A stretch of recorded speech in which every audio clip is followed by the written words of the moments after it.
এমনি এমনি বলি না যে গাজীপুর জেলা কাঁঠালের জন্য বিখ্যাত। দেখেন কাঁঠালের অবস্থা, এই গাছটার মধ্যে কমসে কম 30 থেকে 40টা কাঁঠাল আছে, আরো সামনে কাঁঠাল গাছ আছে, সবগুলো আপনাদেরকে দেখাবো। আপনারা আসেন, এদিকে আসুন ক্যামেরা নিয়ে।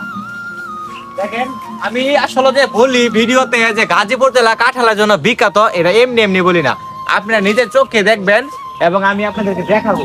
দেখেন এই গাছটার মধ্যে কাঁঠাল আছে, মানে প্রত্যেকটা গাছে অন্তত পক্ষে কাঁঠাল আছে, 8, 10, 20 কাঁঠাল আছে।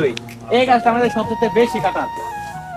এই গাছটার মধ্যে কমসে কম হইলেও আপনার 50+ কাঁঠাল আছে, 50+ বা আরো বেশি কাঁঠাল আছে। দেখেন এই যে আপনার এই ছটার মধ্যে কয়টা আছে দেখেন, 2, 4, 6, 8, 9, 10, 11, 12, মানে এনির ভিতরে 12টা কাঁঠাল, এনির ভিতরে 12টা কাঁঠাল। আর বুঝতেই পারতেছেন পুরা গাছটা নিয়ে, মানে আর কি বলবো, এই জায়গায় প্রায় 60টার প্লাস হইব কাঁঠাল, মানে এত পরিমাণের কাঁঠাল। আসলে আমি আপনারা হয়তো ভাববেন যে এমনি এমনি বলি যে গাজীপুর জেলা কাঁঠালের জন্য বিখ্যাত, এটা এমনি বলি না, আপনাদেরকে নিজের চোখের সামনে মানে এরকম ভাবে বাস্তব প্লেস এনে দেখাইছি, তো আপনারা অবশ্যই বিশ্বাস করবেন। এই জন্য কিন্তু আমি সুন্দরভাবে এই ভিডিওটা করলাম। তো সবাই ভিডিওটা শেয়ার করবেন যদি ভালো লাগে।